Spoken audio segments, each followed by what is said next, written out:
What's up, guys? Welcome back to Couch Creative. As you can see, I am not alone. I'm sitting here with one of the very top coming artists, all the way from Joburg. Let's give it up for Emo. Yeah. What's up? Come on, man. Some energy, man. What's happening? What's happening? We got some power here, bro. Power plays in the house as well, man. What do you think about this, though? Like the new flavor? I'm used to the original one. Mm-hmm. I'm more familiar with the original one, so I'm looking forward to trying the other ones. But yeah. Yeah. Okay. Before we get to trying that, we first gonna have a convo, something real, right? Before we get to the power, because I feel like if we get to power, we might be on the next level. But we don't wanna get there. Not yet. Cool.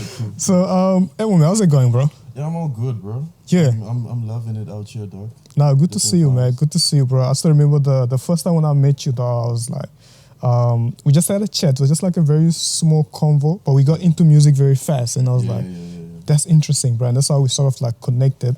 And I was always wondering, like, I always had this in mind, like, where did the music come to you? Like, how did the music, I don't know, how did you find the music, or how did the music find you? Which way is it? That's an interesting one, because I was never a rapper.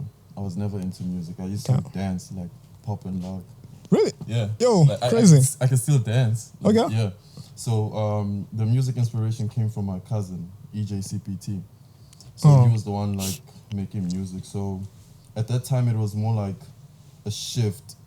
So it's like, what's new? What is everybody doing this next? So from dancing, then since he was doing music, I got inspired. Like, I really wanted to sound like him, to look like him, to make music like him. Yeah. So that's where the inspiration came from. So it basically built up from somebody until I grew into the music, and then I found my sound and finally realized that, I actually have a touch in this. Yeah. And when was this?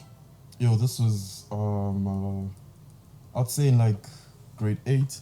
Grade 8. Yeah, a couple of years ago, bro. I see. But that's interesting though, because I feel like with music, like it's so powerful that for some of us, when we listen to it, it sort of like connect with us in a very different way. I don't know if you feel it as well, because when I play music, it sort of like speak to me in a different language, right? And what you just said now, sort of like gave me that idea that it sort of like spoke to you in a very, very different way. Did you have such a feeling, or like how did you feel about it when you sort of like decided, okay, I'm actually going to the music now? So I wouldn't say it was a moment where you finally decide to. So it slowly builds up. Yeah. So like I started off with poems, like just writing out poetry. Poems. Yeah. And then putting words together and finally jumping on a beat. So I used to like do freestyles and all of that. So the moment it kicked, like how you put it, is when I recorded my first song, and the interaction, the response to it. Yeah. So this was like in grade 8, bro. So like everybody's interested in like, this little kid is out here rapping. So the response actually made me take it more serious now. I was like, that's all. Okay, just to touch on that though, I want to hear your perspective on this when it comes to the response, right? You get the social media nowadays, and you get when you make the music and you say the response, right? Yeah. Was it based on the social media, or was it based on the people around you? And how did that sort of like help you to push or like to actually get into and be like, I need to take this seriously? What was that comment that sort of like really, really had you going? So at that time, like social media wasn't really that big, bro. Yeah. Like now we have TikTok and like all of that stuff. So at that time it was more of Bluetooth. I record the song, I send it to you via Bluetooth, and you listen to it. Cheers, when last did I hear Bluetooth, right? I played through my phone, and like people just listen to it. So it was never a social media thing. It was more of a live thing. Yeah. So you listen to it, you tell me I'm dope, and I'm like, cool. Go back to the studio, chop up some more stuff. Right. Back.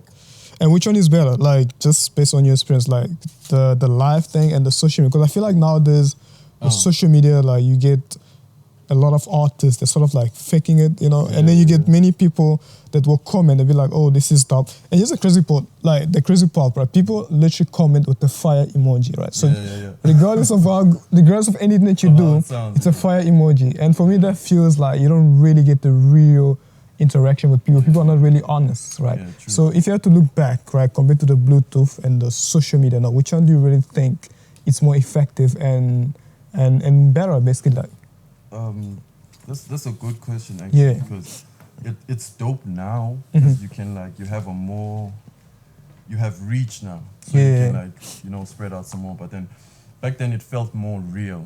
Because it's Right. not, nobody's gonna give you a fire emoji, bro. Bro, Like they'll tell you, yeah, to like your they will face, tell you like, that. yo, you dope, oh, you suck, like, so that interaction was more real than the way it is now, because you get like immediate feedback, Yeah. and like you actually, not only do you wait for social media or for somebody to text or respond, like you can see their interaction, even Right. how they look Yeah, when they're listening to yeah. the song. That'll tell you like, okay, this is dope. Right. And has anybody ever told you suck? Just touch on that. Honestly speaking, bro, no, I don't think nobody has. Cause when I started rapping, there were older guys that were like in matric and stuff that I used to look up to. Yeah. So it was more like, yo, I need to feature these guys. I need to be on a song with them. Right. So for them listening to a kid that dope, so it was like, yo, like this kid actually got something. So I was never told I'm whack or Right. even booed off stage. Right. Like none of that. And how would you handle that? Let's say somebody just come up and be like, yo, your music sucks though. As an artist, how would you approach that and how would you take that? For me, I believe in myself more than anything else, bro. So other people's perspective doesn't really matter to me. Right. You know what I mean? So if somebody walks up to me and tells me I'm lame, then that is a personal problem they probably have with me. Yeah, nah, So that's it's not that my music is lame or anything. then there's like then they they have something against me. right, so right. But then don't you think also that could be like a way for you to sort of like look at it and be like, okay, I need to improve on this one. You know, like, oh yeah, they say this is lame, then maybe I can improve on it, or maybe I can do it better, or or you just stick to that, oh, that's your problem, that's not my problem. I feel like there's a difference between constructive criticism, bro, and somebody actually hating on you. Right. So if somebody wants you to grow, they'll tell you, yo, you dope, but work on this and that. Right. No, but like if nobody wants you to grow and comes up to you straight and be like, bro, you whack. That's hate. That's pure hate. But if you tell me, yo, okay, I like this, but you can always do that and that. I've Yeah. had those moments where people tell me what to work on or what to look forward to. Then I take those into consideration. But Yeah, I hear that. Nah, but I'm not gonna lie to you, bro. Your music's on fire, bro. Like that's a fact, though. Like I don't care what they have to say, but in my perspective, because I'm into rap, and when I heard your stuff, there's a song, Motion, bro. Like I think that was the very first song that I sort of like discovered, bro. And I was like, damn, bro. And there's a style that you have in, right, which is like rare. Like when you listen to music now, there's everybody so like mumbling, you know, and it's like very fast music, 1 minute long, and the song is finished. But then you one sort of like gave me that sort of like the old school vibe, and you also get with the new school, and it's like in the middle, bro. And I want to know, how do you discover your sound, or how did you get to sort of like to that sound that you actually give on, bro? So like I said, the inspiration came from my cousin. So he's more of like gangster rap. Gangster rap, right? Yeah, that aggression. So I feel like I still have that in my music, but I wanted to incorporate more of a personal experience. Like Right. what I'm going through, what I'm experiencing, what I've been through, what I plan to go through in the future. So that's where the creative side comes through when I write my music or when I deliver the music. Yeah, and speaking of creativity, though, nah, that's a good point. And like, how do you balance, right, when the music and the creativity, though? Like, how do you sort of like come up with the idea, like, yeah, this is music, and this is how I need to shoot this? Because I saw the video as well, bro. Like, it's really, really aligned to the message and the visual. It was just so perfect, bro. Like, how do you come up with that? And how do you actually manage to have time to come up with that? So it comes from my own perspective. So when I write my music, it's either what I've been through, what I'm currently going through, or what I plan to see in the future. Right. So my music is always about me, basically. So as much as it is about me, I feel like so many people have common factors. Yeah. So it might not be 100%, but I would say 30% of the world has experience what you've experienced. Yeah, that's Some crazy. way, Yeah, somehow, bro. You know what I mean? Yeah. So that's how I feel people relate more to my music. Because I'm real like that. I'm speaking about actual things. Yeah, that's and that's the problem. I'm not gonna lie to you. That's one thing I really like because I felt connected, man. Like the fact that the stuff that you say, it's really related to everything that I also have going on, bro. Yeah. So that's power, man. That's some powerful stuff which I don't see myself personally with a lot of upcoming artists. Because I realize most of their music, it's not that bad, but they get more into influence. Like, oh, everybody's speaking about Hennessy, let me also get into it. You know, everybody's speaking about club, let me get into it. But then your one is really where I think it's really standing out is the fact that you're not in there, but you're in here. Right, and just to touch on that as well, what do you think about this? Because I actually saw this on Instagram where, you get everybody's following on that side, and then you get that one person's always on that side, on its own, bro. Like, what do you think of that? Do you think there's a benefit into it, or do you think you have to be part of where the crowd is? For me, bro, I hate trying to fit in. I hate trying to sound like anyone else, bro. Like, originality is one thing I focus on. That's one of my values, bro. Like, being original, being me. So I never see myself following the crowd or trying to sound like somebody, or like there's this new thing where there's this new genre of trap that's going on right now.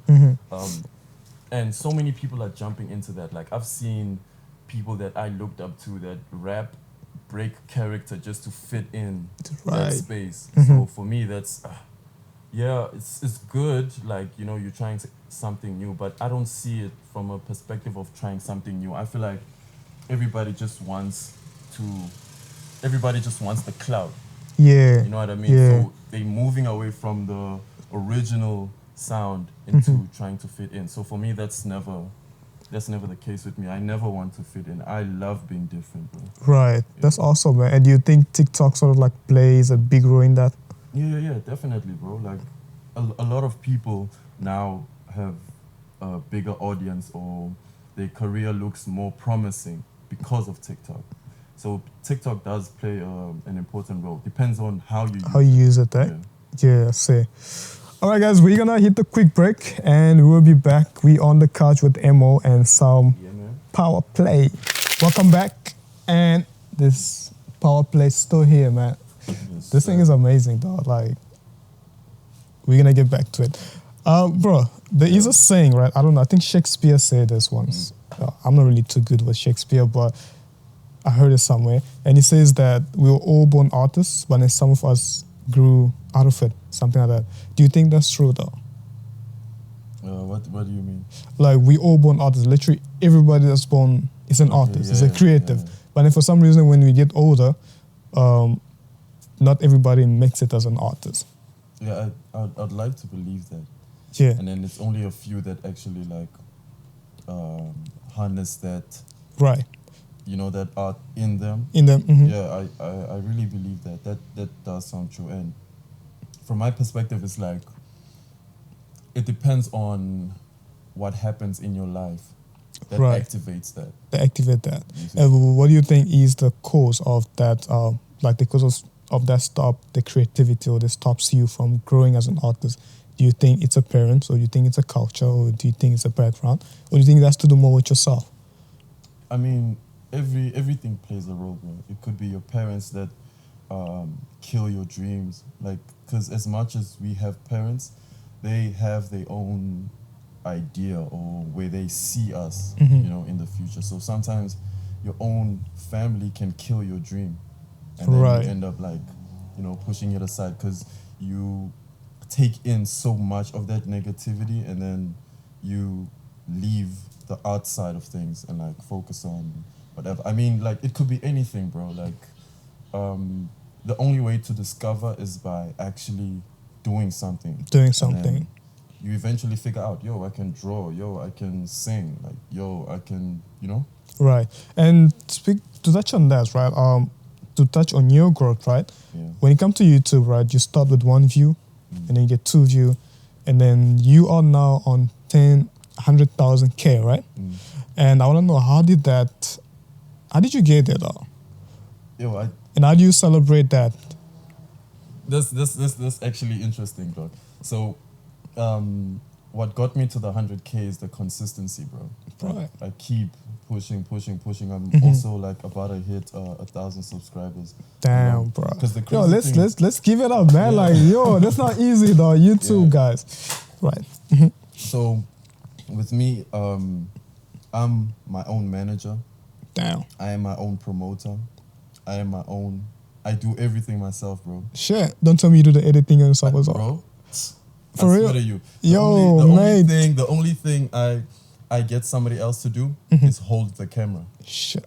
That's the only thing somebody else does for me. Everything else I do it myself, bro. Bro, that's some power play, eh? Like, yeah, power play. That's some power play shit, bro. Like, you do You know all what I this. mean? Like, Damn, I mate. literally do everything, bro. And I'm not like trying to take away from anybody that has helped me in any kind of way, but everything that has happened is me reaching out. It's always me like taking the first step. Yeah. So getting to the 100K, it was exciting, bro. Like when I saw it was 80K, 90K. When I got to 100K, it's like I'm still me, bro. I'm still the same person. I'm still pushing this thing. So I got to celebrate internally. Right. Like, you know, I was proud of myself, bro, for actually coming this Yeah, far. now you should be, You know what I man. mean? Like, that's power, bro. That's really, really power. And how does that, like, when you get to that level, does it really change you when you look back? Does it sort of like change you, or does it makes you more motivated, or like how does the outcome come when you get to that level? That's the thing, bro. It's different because, like I said, when I was on 70K, 80K, 90K, I always felt like 100K would be like life changing, bro. Like, you know, something crazy is gonna happen. But then when I got to 100K, it's like, bro, you still have a lot of work to do. You know what I mean? Like, don't let the numbers make you think you're there already. I mean, be proud of yourself. Like, be happy for how far you've come. I mean, for me, like, I am happy for how far I've come, but I still feel like they still 900,000 more. Damn, nah, that's right. That's it, man. I like the mindset, bro. I like the mindset, man. So we gotta keep pushing, bro. There's no limits, right? And just to touch on there's a song, right? And there's a feature that you have with You Ligy. Yeah. The song Admire. That's a crazy hit, bro. Yeah, that's actually one of my biggest features. Yeah. Right now. Like we about to hit 40,000 views. Bro. Yeah.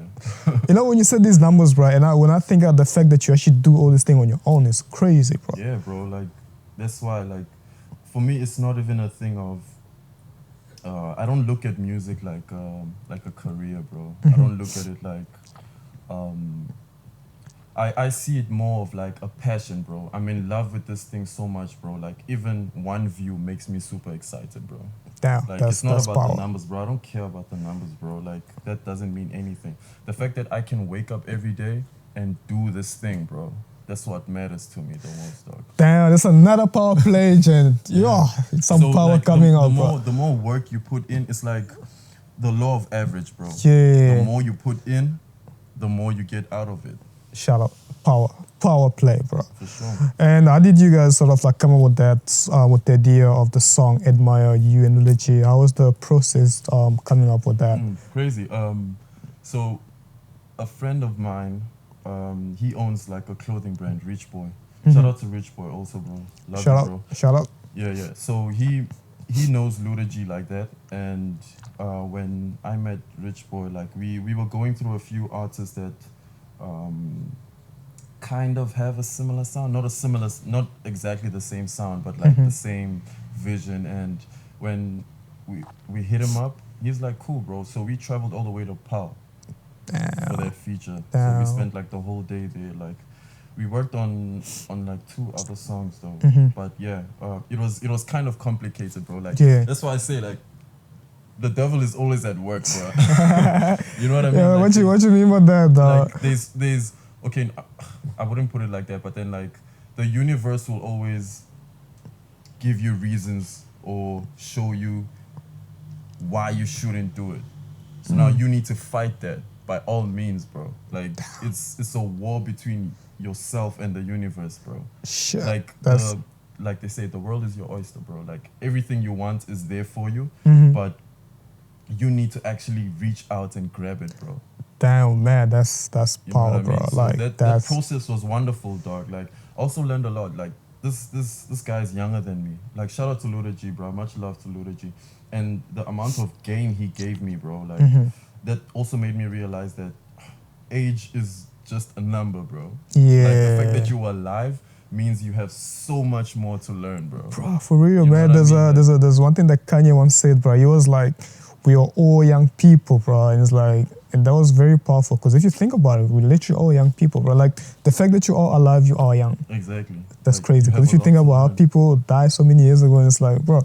But thank you very much for showing up, man. I really Nah, I appreciate appreciate your it, dog. presence in here. Your words, very powerful, very power play, man. Appreciate it. Nah, And thanks just for having to me. before we do leave, I'd like to know what's coming up in the future. I actually know that you have an event coming up on the 3rd of August, right? And there's the marchants, right? Yeah. Tell us more about that. And So, ideally, it's more of like, I want to see what I can do. Like I said, like doing everything by myself. But then now I'm actually working with, shout out to Club Paradise, shout out to the movement also. So we're going to have people here, and I want to be the one performing. I want to see how many people would actually like love to see me perform, how many people will actually pull up, how many people will buy tickets to come and see me. And we're doing all of this without a record label, without, you know, big investors. Like, this is just the guys and myself, like, yeah, you know, you and Gabriel, like all of us, bro, like right. putting in the work. So that is the plan, bro. Like, I really want to see what we can actually do when it comes to a show. Awesome, guys. You guys heard it on the 3rd of August. Sir. Emo will be performing. It will be big. Get a ticket, pull up, show support. Yo, that's all we need, y'all. I mean, I feel like the artists, the musicians, we are all here to give you guys the feeling, right? I feel like we're in the business of sharing feeling, good feeling, sharing love. And all we need is just the love back, right? And thank you very much for pulling up. Emo, awesome to have you on the couch. Thanks for having Shout out me, to bro. the Couch Creative team. Shout out to Gabriel behind the... Shout out to Kellum. He came back from Italy, man. He's still... we're going to kill that. And shout out to Power Play. Awesome, Jen. Love this drink. We out.